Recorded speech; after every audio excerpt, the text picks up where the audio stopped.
पिछले कई महीनों से एमसीडी में तीनों नगर निगमों में जहां पे भाजपा की सरकार है, किस प्रकार से भ्रष्टाचार हो रहा है, किस प्रकार से उगाही हो रही है, उसे बार बार उजागर करती हुई आई है। एमसीडी में जितना भ्रष्टाचार है, हमें इस बात से पता है कि आप एक आम इंसान से दिल्ली की सड़कों पे पूछिए तो एक आम इंसान को लगता है कि एमसीडी का full form municipal corporation of Delhi नहीं है, बल्कि मोस्ट करप्ट डिपार्टमेंट है।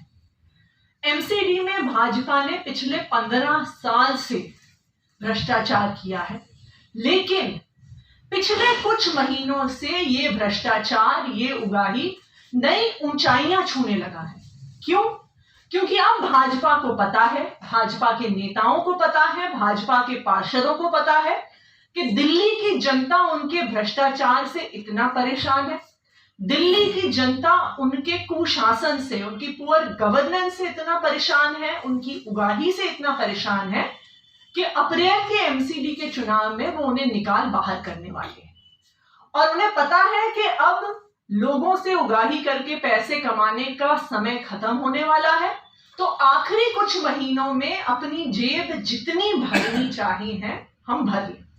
आज उसका एक और उदाहरण हमारे सामने आया है ईस्ट एमसीडी में। जैसा आप में से कई लोगों को याद होगा, अप्रैल 2021 में तीनों एमसीडीज ने, नॉर्थ, साउथ, ईस्ट ने कई सारे अपने टैक्सेस बढ़ाए थे, जिसमें टैक्सेस और फीस और commercial property, vacant land, rented property पे प्रॉपर्टी टैक्स 3 से 6 गुना बढ़ाया गया था। आम आदमी पार्टी ने इस पर सवाल उठाए। आम आदमी पार्टी ने इसके खिलाफ एक सिग्नेचर कैंपेन चलाया। जून जुलाई 2021 में 5 लाख से ज्यादा दिल्ली भर के व्यापारियों ने ये टैक्सेस वापस करने के लिए एक सिग्नेचर कैंपेन पे साइन किया। और इसी सब का नतीजा था कि 26 अगस्त को 2021 में तीनों कॉरपोरेशंस को टैक्सेस वापस लेने पड़े, रोल बैक करने पड़े। ये 26 अगस्त की एक न्यूज़पेपर क्लिपिंग है। तीनों एमसीडीज ने आधिकारिक रूप से इन टैक्सेस को रोल बैक करने के प्रस्ताव रखे, लेकिन क्योंकि अब आखिरी कुछ महीने में उगाही करनी है, आखिरी कुछ महीने में अपनी जेब भरनी है, तो जो टैक्सेस 26 अगस्त को रोल बैक हो चुके हैं, जो प्रॉपर्टी टैक्स चाहे कमर्शियल प्रॉपर्टी पे हो, रेंटेड प्रॉपर्टी पे हो, वेकेंट लैंड पे हो, जो 26 अगस्त को एक अनाउंसमेंट के तहत, एक पॉलिसी डिसीजन के तहत रोल बैक हो चुका है, एक ऐसा टैक्स जो वापस ले लिया गया, आज उस टैक्स के आधार पर ईस्ट एमसीडी नोटिस भेज रहा है। 1 नहीं, 2 नहीं, 3 नहीं, बहुत सारी कमर्शियल प्रॉपर्टीज को ऐसे नोटिस भेजे गए हैं, ऐसे 3 नोटिस। और ये कोई छोटी संख्या के नोटिस नहीं है। हमारे पास ये एक नोटिस है जिसमें 75 लाख के का शोकॉज नोटिस है, 75 लाख का प्रॉपर्टी टैक्स डिमांड किया गया है। ये दूसरा शोकॉज नोटिस है जिसमें 25 लाख का प्रॉपर्टी टैक्स डिमांड किया गया। ये एक तीसरा नोटिस हमें एक ट्रेडर ने दिया है, इनसे 22 लाख का प्रॉपर्टी टैक्स डिमांड किया गया। तो ये कैसे है कि जो प्रॉपर्टी टैक्स रोल बैक कर दिया गया था ईस्ट एमसीडी द्वारा, आज उस पे किस लीगैलिटी के तहत, किस नियम के तहत आज उस पे शोकॉज नोटिस इशू हो रहे हैं।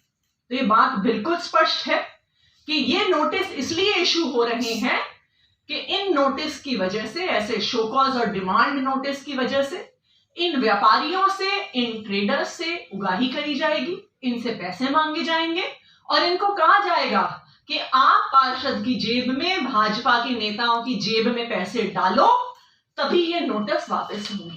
वरना एक टैक्स जो रोल बैक हो जाता है, उस पर कैसे शोकॉज नोटिस इशू हो सकता है? आज हमारा ये सवाल। मैं भाजपा के नेताओं को कहना चाहूंगी, मैं आदेश गुप्ता जी को कहना चाहूंगी कि आपको दिल्ली की जनता की तो कोई चिंता नहीं है, पर ऊपर वाले के सामने तो थोड़ी शर्म कर लीजिए। कहीं पे तो आपको अपनी भ्रष्टाचार की सीमा तय करनी होगी कि एक ऐसा टैक्स जो आप वापस ले रहे हैं, आज उस पर भी उगाही करने के लिए आप नोटिस दे रहे हैं। इसके लिए दिल्ली की जनता आपको कभी माफ नहीं करेगी। धन्यवाद। मैं चाहता हूं कि पूरी दिल्ली के अंदर एमसीडी का भ्रष्टाचार चरम पे है। साथ ही बात करें नोटिस की, तो एमसीडी के अंदर लगातार आज उन दुकानों को नोटिस भेज भेज करके परेशान किया जा रहा है और उनको ऑफिस बुलाया जाता है, अपने दफ्तर में बुलाया जाता है। उनके साथ सेटिंग करने का काम जो भारतीय जनता पार्टी के नेताओं के माध्यम से आज चल रहा है।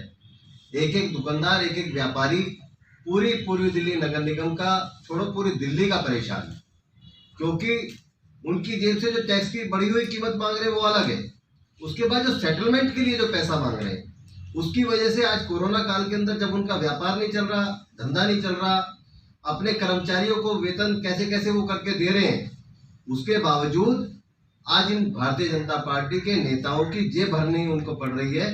ये बहुत ही शर्मनाक बात है। आज एक एक व्यापारी परेशान है और इसके खिलाफ आम आदमी पार्टी लामबंद है।